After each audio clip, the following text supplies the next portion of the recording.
देखो, सितंबर महीना अभी एंड होने वाला है, कुछ ही दिन बाकी है। और जैसे ही अक्टूबर महीना स्टार्ट होगा, अक्टूबर महीने के अंदर स्टार्टिंग में ही एक ग्रहण बनने वाला है। 2 तारीख को रात को ये ग्रहण बनने वाला है और 3 तारीख के सुबह तक रहेगा।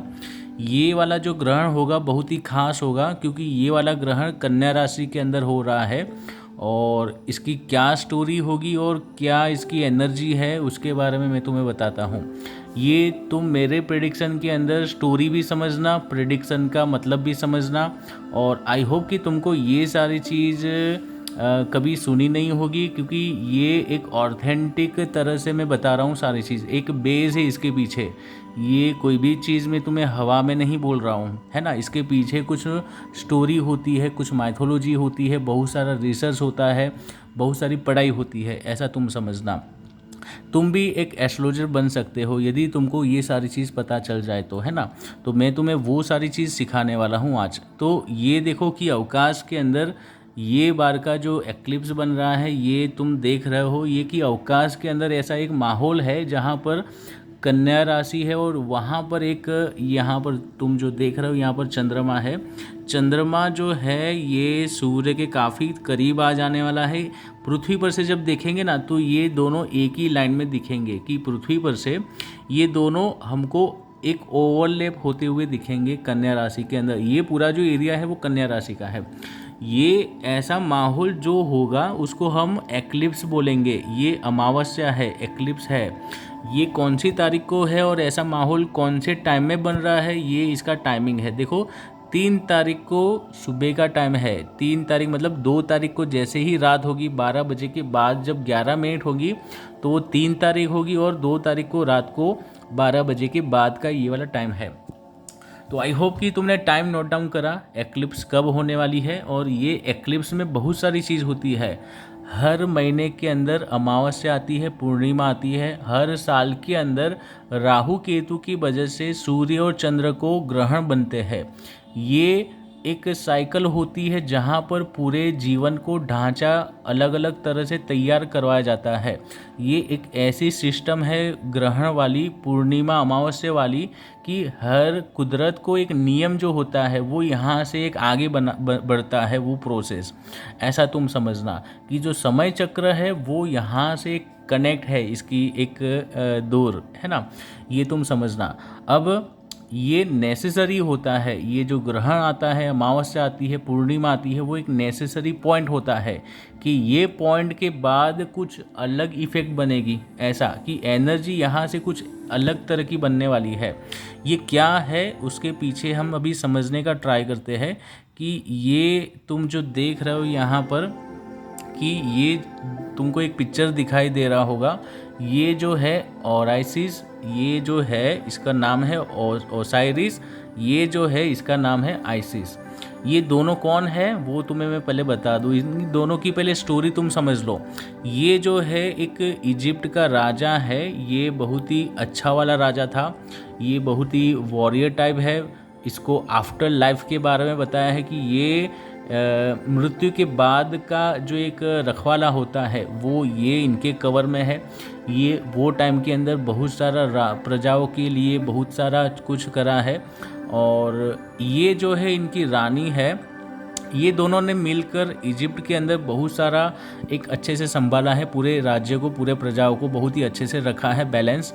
तो ये आइसिस है। आइसिस कौन है? इनकी ये इनकी वाइफ है। और ये इनके पास कौन सी एनर्जी है कि ये एक नरिशमेंट अच्छा करती थी, ये हीलिंग प्रोवाइड करती थी, ये इनके पास कुछ मैजिक था, ये नर्सरिंग बहुत ही अच्छे से करती थी, ये फर्टिलिटी करवाती थी पूरे प्रजाओं को।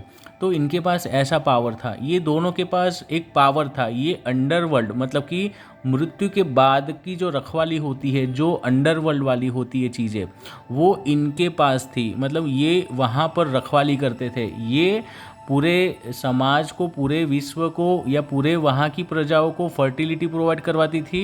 ये लोगों को आगे बढ़ाती थी, एक नरिशमेंट करवाती थी, ख्याल रखती थी हर लोग का। ये ऐसी एक आइसिस रानी थी वहाँ की। तो ये दोनों के बीच की स्टोरी बताई मैंने। लेकिन क्या हुआ था वो टाइम के अंदर कि ये जो राजा बहुत ही फेमस हो चुका था, इनका एक भाई था, इनके भाई ने इनको मार डालने का प्लान बनाया और ये एंड में ये अभी डेथ हो गया था। मतलब समझो कि इनके जो भाई था इन्होंने इनको मार डाला था। इनके बहुत सारे बॉडी के पार्ट अलग अलग करके हर अलग अलग जगह पर डाल दिए थे। अब इनकी रानी जो थी ना, इनके पास मैजिक वाला पावर था। ये चाहती थी कि मैं इनके हर बॉडी के पार्ट को जमा कर लूँ और इनको फिर से पुनर्जीवित कर लूँ, क्योंकि इनके पास मैजिक इसको आता था, इसको हर चीज़ पता थी। ये हीलिंग प्रोवाइड करती थी, इनको मैजिक फिर से जन्म करवाने की ये सारी कला इनके पास थी। तो इन्होंने क्या करा, हर बॉडी के पार्ट को जोड़ने का ट्राई करा, हर जगह से इन्होंने ढूंढ निकाला। लेकिन यहाँ पर जो एक बात आई कि ये एंड में जब तक ये नहीं था तब तक का जो माहौल था, पूरे प्रजा को, पूरे राज्य को रखवाली करनी, पूरे प्रजा को शांत करना, पूरे प्रजा को एक प्रोटेक्शन प्रोवाइड करना, ये सारी चीज़ इन्होंने खुद करी। जब ये नहीं था तब, जब इनके भाई ने इनको मार डाला था तब ये अकेली हो गई थी ये रानी, और वो वाले टाइम में इन्होंने अकेले सब लोगों की परवरिश करी, सब लोगों को, पूरा राज्य को बैलेंस करा, एक लोगों को आगे बढ़ाया।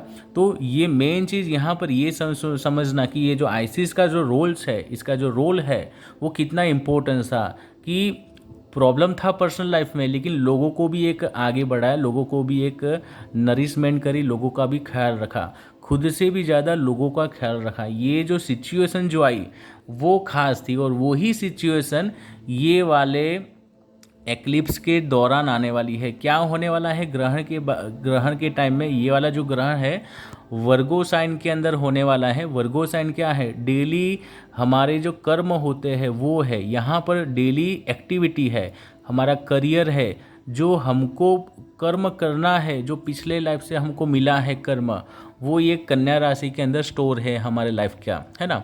तो ये हमारा भाग्य का जो रास्ता आगे हम जो बढ़ा रहे हैं, जो हम डेली कर्म कर रहे हैं, वो करियर है, या फिर जो हम व्यवहार कर रहे हैं आपस में लोगों के साथ, वो कन्या राशि के अंदर आता है। जो टॉरस साइन क्या है, टॉरस साइन क्या होती है, ये आपकी फैमिली होती है, आपका ये फाइनेंस होता है, आपकी स्पीच होती है, आपका जो धन संचय होता है, जो फाइनेंशियली इनकम, जो एक बैंक बैलेंस होता है, वो टॉरस साइन है।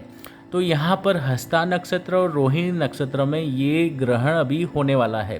तो अवकाश में जो कन्या राशि के अंदर जो एक्लिप्स होने वाला है, ये वर्गो साइन के अंदर हस्ता नक्षत्र में होने वाला है, और इसके जो नवमास की जो राशि है वो टॉरस साइन के अंदर रोहिणी नक्षत्र में ग्रहण होने वाला है नवमास के अंदर।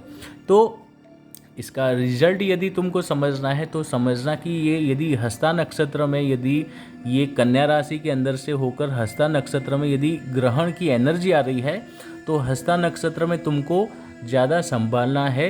ये हो सकता है कि तुम्हारे जो कर्म होंगे वो ये वाले टाइम में बहुत ही एक इफ़ेक्ट दिखाएंगे तुम्हारे पूरे फैमिली के ऊपर।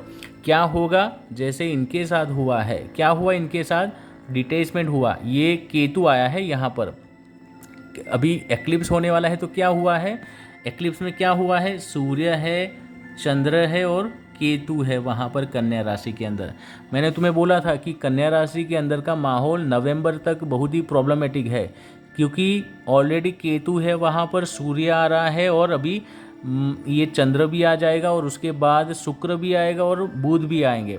तो भयंकर प्रॉब्लम है कन्या राशि के अंदर, और ये नवंबर के एंड तक है इसका। ये वाला जब केतु आएगा, केतु डिटैचमेंट करवाता है, जैसे ये राजा और रानी दोनों को डिटैचमेंट करवाई और इनको पूरी रिस्पॉन्सिबिलिटी हुई है, वो ही ये वाली एनर्जी है। सूर्य चंद्र के बीच में केतु आया है, तो कन्या राशि में ये हो रहा है। तो ये जो रानी जो है ना, ये आइसिस, इसके पीछे की बात हो रही है ये वर्गो साइन के अंदर और हस्ता नक्षत्र में। मतलब कि ये ज़्यादा ही टेंशन देने वाला टाइम है करियर के रिगार्डिंग। आपको लोगों का ख्याल रखना है, ज़्यादा सेल्फिश नहीं होना है, ज़्यादा आपकी कुछ लोग आपको कोई ना कोई एक प्रॉब्लम करने के लिए आते हैं इसके अंदर। ये जो ग्रहण के टाइम में जो एनर्जी बनेगी वो ये वाली है कि आपको थोड़ा सा अपना बैंक बैलेंस, फैमिली को संभालना है, ज़्यादा ध्यान रखना है, ख्याल रखना है, सेफ रखना है, खर्चा नहीं करना है। आपकी जो रिस्पॉन्सिबिलिटी है वो निभाओ, जो आपको काम दिया गया है वो पूरा करने के लिए फोकस करो। फिजूल के बातों में मत फिसल जाओ या फिर फिजूल की बातों में मत यहाँ पर स्टक हो जाओ, क्योंकि यहाँ पर प्रॉब्लम है और ये जो ग्रहण है वो बहुत ही खास होगा। अब एक प्रैक्टिकली चीज़ देखो कि क्या हो रहा है। ये जस्ट अभी एक हुआ है हाथ एक इवेंट, जैसे ये सीएम अभी बनी है, ये तुम समझ लो कि एनर्जी समझना, ये दोनों कौन है तुम वो भूल जाओ, है ना।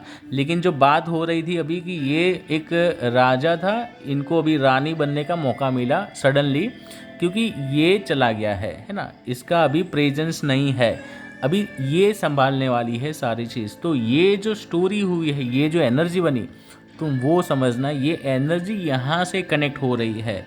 आइसिस और ओराइसिस के बीच का जो तालमेल था, अभी ओनली आइसिस को संभालना है ना।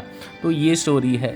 तो ये यदि तुम इस तरह की एस्ट्रोलॉजी जब सीखोगे तो बहुत सारी चीज़ तुमको आसानी से कनेक्ट कर पाओगे और तुमको बहुत ही इंटरेस्ट बनेगा ये सारी चीज़ को और अच्छे से जानने का।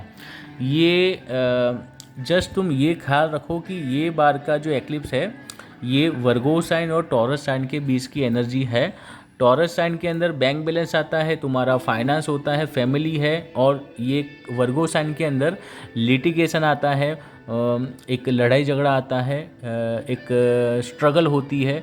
तो घर का माहौल संभालो अच्छे से, ज़्यादा जेलस मत करो किसी की और ज़्यादा किसी की बातों में टांग मत अड़ाओ, वरना लोग तुमको परेशान करने आएंगे, है ना। ये तुम समझना यहाँ पर ये चीज़ क्लियर से आप आई थिंक तुमको समझ में आ गई होगी, ये स्टोरी के बीच का माहौल पूरा।